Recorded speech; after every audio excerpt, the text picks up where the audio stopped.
Hey y'all, Billy from Perma Pastures Farm. All right, before we get into it, I just want to make you aware that coming up on November 1st, Jason from Sow the Land, along with myself, we've collaborated for probably the most comprehensive butchering video you're ever going to see. And we're going to give you more details about that later, but I want to make you aware of it. All right, on another note, today should have been the day when we're putting these meat birds into the freezer.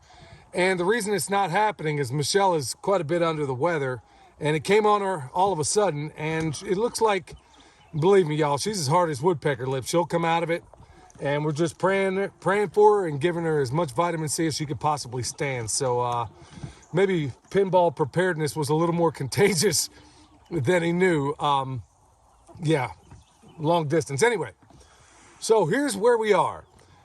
Now, the beauty, another one of the many qualities of this system is that it doesn't cost you money to have your birds in here longer than you thought. I think we're week 15 right now, and I'm pretty sure that's where we are right now. 15 weeks on these guys. I definitely don't go over 16. In fact, a lot of the roosters in here are starting to act like roosters, and that's exactly what I don't want. But we got to buy a week, so we're just going to plan on doing it next Wednesday. Which means we're going to call a couple of audibles, which you have the liberty to do in this system. That's the beauty about it. So we were so busy that we didn't quite get their cages filled as we would like. So we're going to call a couple of audibles and show you some variations of what you can do. And if you have to stay in place, we're going to show you one of the methods we devised maybe 2 iterations ago. Now, on another note, we got another couple of things going over here. We got our layers right alongside these guys. Check this out. We got our layers right alongside these guys.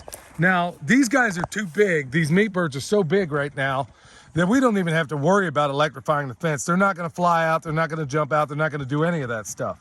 But what we're planning on is we're going to take out some of the older birds in this system when we process, and we're going to replace them with some of these ginger broilers in here, provided they reproduce. I think they do. I got to look that up and make absolutely sure. I've never raised those birds before.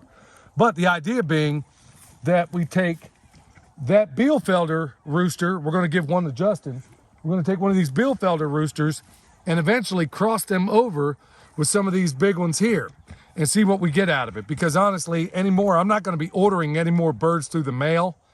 I don't like eating chicken all that much anyway. Yeah, big surprise there, huh? Anyway, I don't like eating chicken a whole lot anyway. So when we do process chickens, what we're going to do is going to hatch them out. We've got a couple of broody birds in here anyway. We're going to go ahead and hatch them out, put them in the chicken tractor on steroids, not worry about shipping them, not worrying about any of that stuff. Also, additional preparation for the times we're in. It just makes good sense. We've done it before. We're just going to go back to doing it again. We're just going to see how that works out. But there's something of an integration period that's happening right now. This one is parallel to this one. So these birds, even though one's over here, they're kind of getting that introductory period worked out.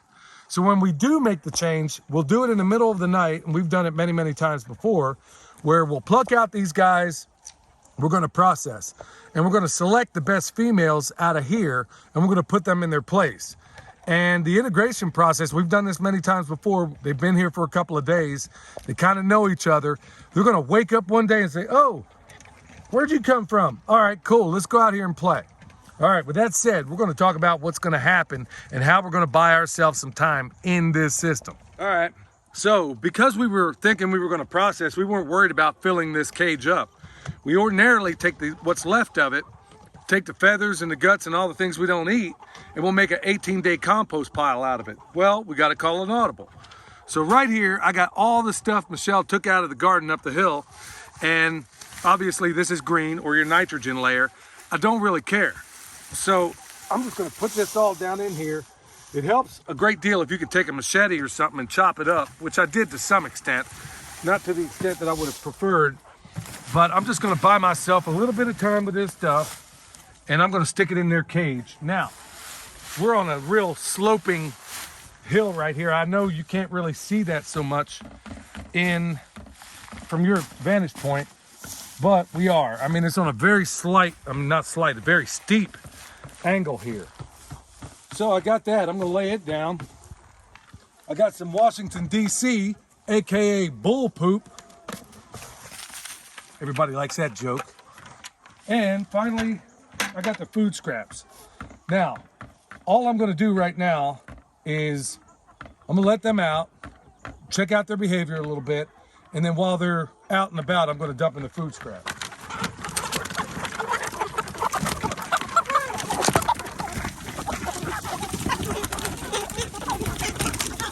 Bon appetit, birdies.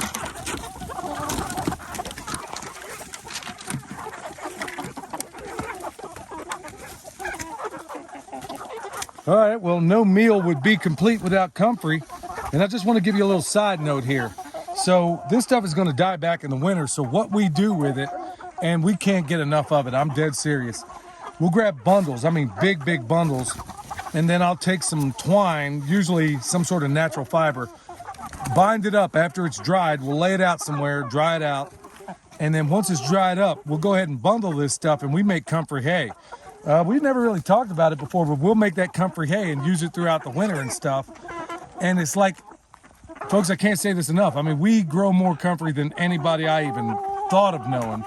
And it still ain't enough for what we do with it. Okay, take it easy, Shaniqua. All right, so we're gonna throw this stuff down in there. All right, calm down. So they're gonna go back, that's where they're getting their vitamins and everything else, and they get a lot of it out of these compost piles. So that's how we roll right now. Bought ourselves another week, but that's the beauty.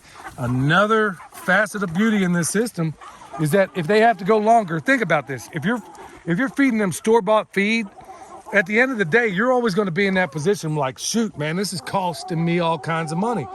I don't care. They eat all food scraps. They get all the protein out of these piles. I don't care if it takes me longer.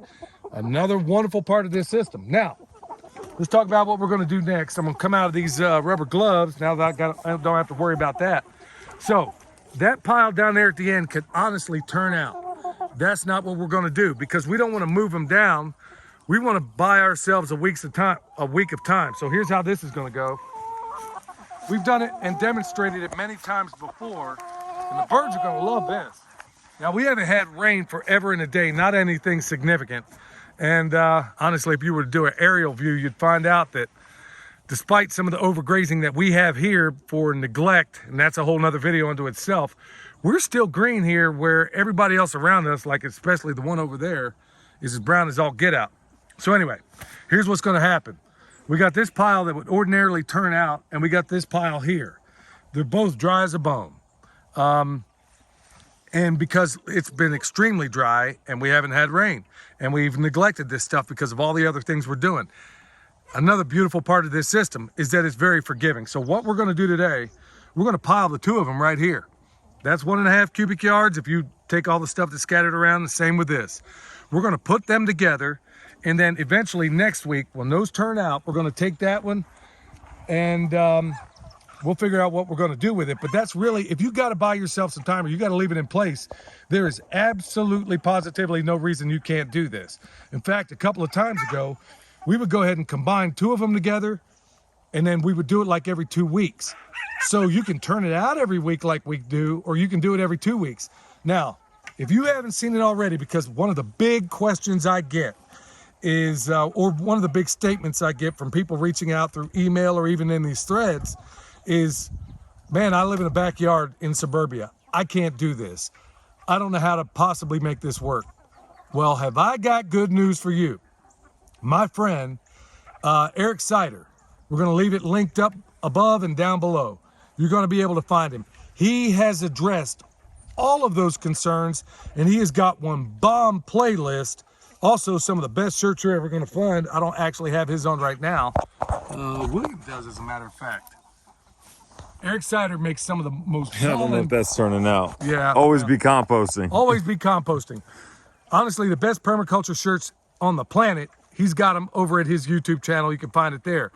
But the bigger reason is that all of the folks that are hitting us up saying, I don't know how to scale this down. I don't know how to make it work in where I am. Well, he has addressed all those concerns. And honestly, he's one of the most formidable permaculture designers that you've never heard of. Honestly, he's one of my mentors. And you want to check him out. So anybody thinking about how to do it in suburbia, he has addressed all those concerns. So we're gonna go ahead and get on the flipping, and then we'll come back to it. All right, so here we are, y'all. We don't have the benefit of the homestead honey right now. She's laid up. Actually, she walked down the doggone hill when she's supposed to be in there resting. And I made her sit in the truck right now. So look, man, I will say she is tough. No two ways about that. All right, so since we don't have the benefit of her holding the hose right now, as we flip these two piles, we're gonna show you and we're gonna do more of this. It's a combination of, let's say, bushcraft and homesteading know-how, okay? And I do this stuff all the time. I just don't ever film it. In fact, well, let me take it back. I've actually done it before when we were putting the, all the way around the edge of this property, when we were putting in the woven wire fence. I use my shoestrings because I replace everything always, and every boot I wear always has 550 cord in it, or some people call it paracord. Here's my improvisation for today. Well, I was going to use this, but not everybody has one of these. What is that, Dad? This is a tripod, and you know, usually folks on the farm have something like this. So we're just going to go ahead and post this up like so, and check this out. I haven't even done this. Always have 550 cord of some type, and I just happen to have it in my boot. Now, there's ways in which we can do this with one shoestring or just take half of it, but I'd like to reuse this. So, and at the end of every one, I always put a knot. You can see this right here, just a regular overhand knot to keep it from sliding one way or the other. Let's just go ahead and take this out. And we're gonna frap this to this, and we're gonna use it to aim while we sit here. I'm gonna use this thing to aim up my hose while we're sitting here spraying this thing. So check this out. Going back to that U.S. Army sapper knowledge, y'all. That's what I'm talking about. So I'm gonna start it right here, and I'm gonna cross it over, and I'll make what's called, there we go. Look here. I'm gonna go back. It's not gonna stay perfectly this way, but it's okay. I'm gonna show you how to adjust that. Just like so. And as I come back, every single time I'm crossing it over and I'm pulling it tight. There we go.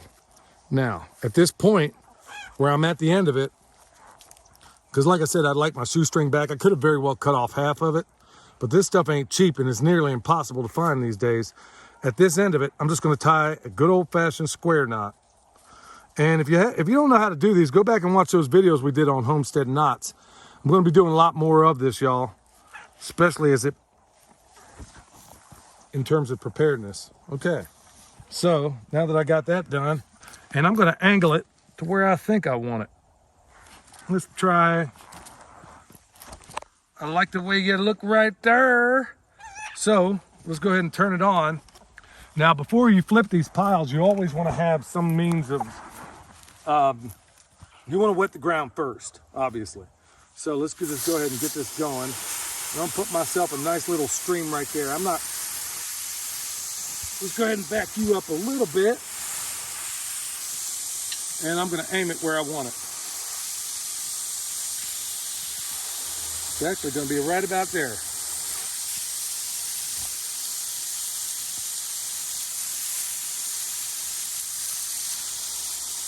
I like that. All right, so now it's time to flip.